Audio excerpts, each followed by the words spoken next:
Bon, alors, bonjour. Alors aujourd'hui, nous allons parler du Cocos nucifera, une plante originaire des îles du Pacifique. Qui est la noix de coco, enfin le cocotier. Qui est donc finalement le cocotier. Hein. Et d'ailleurs, j'ai dans ma main là un spécimen de noix de coco, tel comme ça peut être planté, tel comme ça peut être, je veux dire, cueilli, récolté dans un arbre. Alors on parle du Pacifique. Mais après, donc, les cocos, les noix de coco, on les trouve dans plein de pays d'Asie, hein, puisque même au Sri Lanka, en Inde, on la trouve. Et d'ailleurs, souvent, sous les étals, dans les marchés, on la trouve un petit peu de cet aspect-là. Et là, on les voit donc avec leur coupe, hop, coupée comme ça, et puis proposer donc aux touristes de se boire une eau rafraîchissante, puisque la plante, la noix, est gorgée d'eau. Voilà, donc très rafraîchissant. Mais là, en tout cas, nous, on est là pour parler de la plante. Oui. Alors voilà l'aspect. Alors c'est tel qu'on la trouve très souvent dans le commerce. Alors une plante qui est quand même très difficile à maintenir. Ça, il faut déjà le dire, parce que beaucoup de gens nous disent « Oui, mais alors moi je la tiens pas, elle meurt. » C'est un peu normal. Alors, effectivement, moi personnellement, pour avoir travaillé des années donc, dans le commerce, cette plante, quand je la vendais aux clients, je disais toujours attention, achetez cette plante-là, c'est une plante verte certes, mais achetez-la plutôt comme si c'était une plante fleurie. Ou un bouquet de fleurs, c'est-à-dire ne pensez pas la prendre en tant que plante verte pour la garder des années et des années.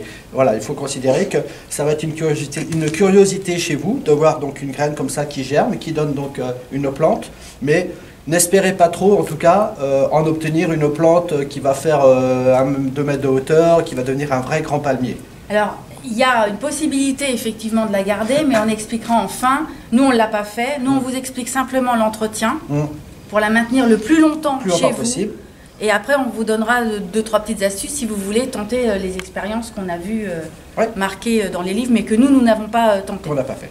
Voilà. En tout cas, température, déjà ce qui est important, c'est d'imaginer, donc puisqu'elles viennent de pays chauds, c'est de garder la plante à une température toujours de 20-24 degrés. Ne surtout pas descendre en dessous de 18 degrés. 18, c'est vraiment le strict minimum. Hein. Voilà. Et bon, arrosage quand même constant, il faut quand même qu'elle soit toujours fraîche, humide. Ce qui ne veut pas dire encore trempée. Fraîche, humide, légèrement humide, mais surtout pas trempée. Il ne s'agit pas que si je la lève là, oh là là, que ça fasse un poids énorme parce que la plante est gorgée d'eau. Là, vous allez forcément asphyxier la plante. Oui. Et ce qui est intéressant aussi à noter, c'est qu'en fait, vous achetez une plante enfin une plantule, on va dire. Donc une jeune plante. C'est-à-dire que la noix de coco, là, elle n'a pas fait ses racines. Elle s'est ouverte. Elle a ouvert pour laisser passer ces 2 feuilles, qui sont 2 jeunes feuilles, parce qu'elles ne sont pas encore formées. Et il n'y a pas encore de système racinaire. Il n'est pas bien développé. Donc ça veut dire qu'elle ne peut pas se nourrir. C'est pour ça que vous ne pouvez pas la garder. Du fait qu'il n'y a pas de racines, on sait très bien que les plantes mangent principalement par leurs racines. En fait, ce que tu dis, ce que tu es en train de dire, c'est que tout ça, c'est un germe. C'est un germe. Qui est sorti de sa graine. Parce qu'il faut comparer ça à une graine. C'est ça. C'est son germe là qui sort. Et donc finalement, le germe se nourrit de la réserve, toute la matière nutritive qui est finalement dans la noix, elle se nourrit de ça pour se développer. Voilà. Donc c'est comment? Voilà. Voilà, on a des problèmes de synchronisation là. Donc c'est là le paradoxe, parce qu'on a l'impression d'avoir acheté une belle plante verte, et c'est pas du tout le cas. C'est un bébé plante, comme on dit. C'est une future plante, c'est une bébé plante. Voilà. Donc l'astuce, en fait, que nous on ne fait pas parce qu'on la garde juste pour vous montrer la vidéo, et nous on n'en fait pas la culture de toute façon, ça serait de la mettre dans un pot beaucoup plus grand, très profond. Parce que le système racinaire va aller chercher elle va se développer très en profondeur. Et pour que le système racinaire se développe, c'est d'enfouir la noix de coco pour qu'elle se décompose. Voilà. Il faut que la noix de coco soit décomposée pour que le système racinaire puisse se développer correctement. Voilà. Il faut toujours comparer une graine que l'on sème en terre. La graine, on ne la laisse pas comme ça en surface, même s'il y a effectivement quelquefois des plantes qui aiment bien être en surface pour germer. Mais en tout cas, dans le principe, c'est quand même que la graine soit en grande partie enfouie en tout cas.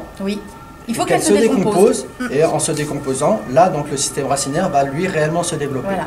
Mais ça implique vraiment d'avoir votre plante dans des conditions vraiment optimales. Vraiment les conditions comme s'ils étaient dans leur pays d'origine. Hein. En intérieur, comme ça, par chez nous, c'est pas forcément évident. C'est pas toujours facile à réaliser, mais bon, on l'a vu l'astuce, on vous en fait pas. Peut-être qu'on s'en sera à le faire pour voir ce que ça donne. Et puis peut-être que des internautes nous donneront des conseils, parce que je suis sûr que parmi vous, certains vivent dans des pays loin de chez nous, de la région parisienne. Qui font rêver. Et faites-nous rêver un petit peu de vos expériences, ça peut être intéressant.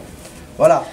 Au niveau terreau, en fait, on ne l'en rempote pas, donc on n'utilise pas de terreau. Non, alors si on utilisait un terreau, on utiliserait comme de préférence un substrat très fibreux. Donc là encore, sablonneux et sablonneux, si vous prenez un bon substrat, un bon mélange plante verte, donc bien fibreux, avec lequel vous ajoutez du sable, et là, donc ça permettra d'avoir un support tout à fait idéal pour votre plante. Donc tout ça, c'était pour vous rassurer que si vous ne la gardez pas, c'est un petit peu normal. Voilà, on vous donne une astuce pour tenter d'aller plus loin avec la noix de coco. Et puis ça serait bien qu'on ait des retours. Tout à fait. Si quelqu'un a tenté l'expérience. Alors au niveau parasites aussi, puisque tant qu'on y est, on en parlait, on peut trouver de la cochenille ou de l'araignée aussi. Hein, l'araignée. Donc du coup, voilà, on en vient à ça. Et en plus, voilà, encore, c'est une plante qui adorera, vu son pays d'origine, vaporiser le plus souvent possible, autant que vous le pouvez, brumiser votre plante avec une eau, bien sûr, de préférence non calcaire, de l'eau de pluie. Hein, bien qu'elle accepte, elle n'est pas trop difficile là-dessus. L'eau calcaire, ça lui irait. Ah bon, elle te l'a dit? Oui, elle me l'a dit, elle m'en a parlé. Okay. Elle accepterait à la limite l'eau calcaire. Oh, bah, elle est cool, elle est bien. Ok. Elle est cool. Bon, écoutez, voilà, je crois qu'on a fait le tour. Parce qu'il faut quand même, c'est une jolie plante, mais quand même dans son pays d'origine, ça monte jusqu'à 30 mètres, c'est pas rien. Oui, alors on n'est pas prêt de grimper dessus. Là. Non. Donc, à vous de nous aider sur ce sujet. Voilà. Faites-nous part de vos expériences. Ok. À bientôt. À bientôt.